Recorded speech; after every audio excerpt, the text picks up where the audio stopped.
दिल्ली में प्रदूषण लगातार बढ़ता जा रहा है और हवा जहरीली होती जा रही है।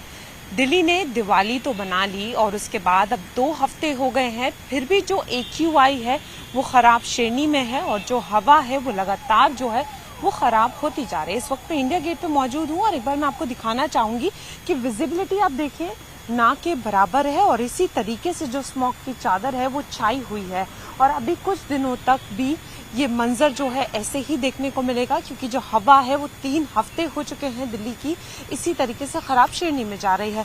अब सवाल ये उठता है कि जब हवा खराब श्रेणी में थी तो अहम कदम भी उठाए गए थे, ग्रैब 2 भी लागू किया गया था, उसके बाद भी जो है दिल्ली गैस चैम्बर में क्यों तब्दील है? तो दिवाली से पहले ही AQI जो था वो खराब श्रेणी में था, 900 के करीब था और उसके बाद जब लोगों ने आतिशबाजी की तो उसके बाद जो AQI है वो काफी खराब श्रेणी में चला गया और अशोक विहार की बात करें जो 1450 तक जो AQI है वो पहुंच गया था, जो काफी गंभीर श्रेणी में आता है। और उसके बाद लगातार ये देखा जा रहा है कि जो AQI है वो लगातार गंभीर श्रेणी में, खराब श्रेणी में इस तरीके से दर्ज हो रहा है और अब ये माना जा रहा है कि कुछ हफ्तों तक इसी तरीके से AQI जो है वो रहेगा। दिल्ली में आज अगर बात करें तो 600 के पार भी AQI गया है और ये माना जा रहा है कि आने वाले वक्त में 1000 तक भी AQI जो है वो जा सकता है। ऐसे में लोगों को बहुत ज्यादा दिक्कतें हो रही हैं, सांस लेने में दिक्कत हो रही है, लोगों को स्किन एलर्जीज हो रही हैं। वहीं अगर हम और जगह की बात करें तो वहां पे भी इसी तरीके से जो है वो प्रदूषण परेशान कर रहा है। लेकिन अब बड़ा सवाल ये होता है कि लगातार प्रयास के बाद भी ये स्थिति क्यों बनी हुई है? हालांकि AQI कभी कभी जो है वो राहत भी दे रहा है, लेकिन इसी तरीके से लोगों को घुटन हो रही है और आज ये देखा जा रहा है कि दिसंबर जैसा कोहरा देखने को मिल रहा है। हालांकि कोहरा नहीं है, ये स्मॉग है और इसी तरीके से लोगों को दिक्कतें हो रही हैं। नोएडा का क्या हाल है, वहां किस तरीके से पोल्यूशन लोगों को परेशान कर रहा है? सीधा चलते हैं मेरे सहयोगी हिमांशु के पास। बिल्कुल फराज, जिस तरीके की तस्वीरें आज देखने को मिली है बेहद भयावह है और इस समय हम ग्रेटर नोएडा में मौजूद है। सबसे पहले आपको एयर क्वालिटी इंडेक्स बता देते हैं।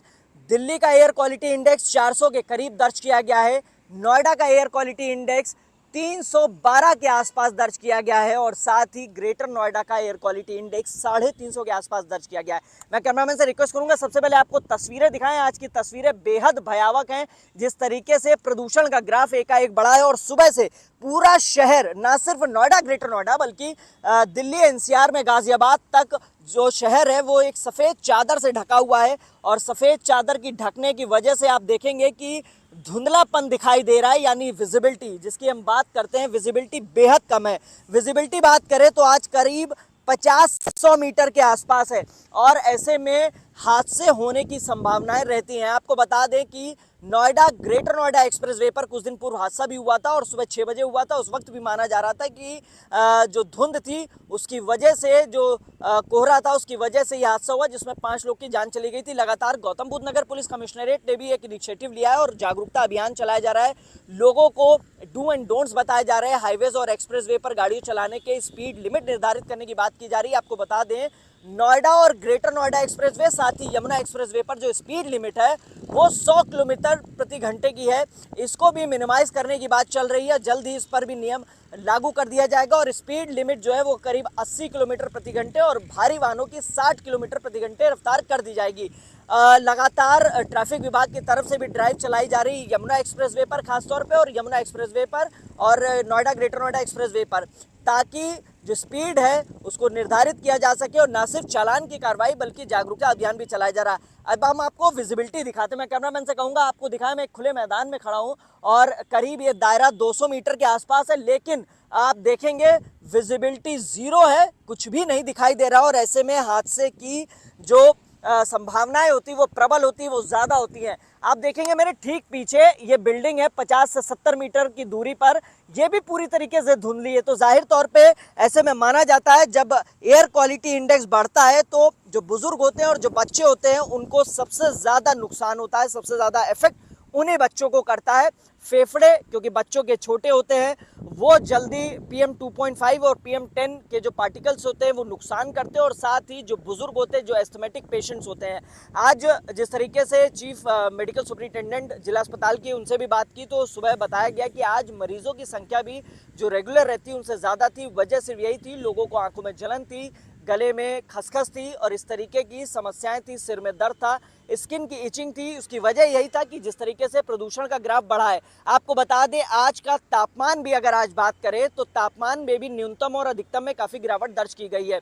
जो न्यूनतम तापमान है वो 20 डिग्री के आसपास दर्ज किया गया है और अधिकतम तापमान 28 से 30 रहने का अनुमान है। तो जाहिर तौर पे एक नहीं, डबल नहीं, ट्रिपल अटैक है। जिस तरीके से विजिबिलिटी कम है तो लगातार ये अपील जिला प्रशासन भी कर रहा है, ट्रैफिक विभाग भी कर रहा है और न्यूज़ 18 भी आपसे अपील करता है कि स्पीड नियंत्रण रखें, वाहन की स्पीड बहुत नहीं रखें। इसके अलावा जिस तरीके से पोल्यूशन का ग्राफ बढ़ रहा है तो जाहिर तौर पे पोल्यूशन के ग्राफ को देखते हुए बच्चे और बुजुर्ग अब सुबह के वक्त और शाम के वक्त खेलने से बचे या मास्क का इस्तेमाल करें। और साथ ही अब ठंड ने भी दस्तक दी है तो जाहिर तौर पे एक राहत भरी जो लाइफ है उसको लेने के लिए इन तमाम नियमों का पालन करो और ये एडवाइजरी भी जिला प्रशासन की तरफ से जल्दी लागू की जाएगी। कैमरामैन विपिन के साथ हिमांशु शुक्ला, न्यूज़ 18 नोएडा।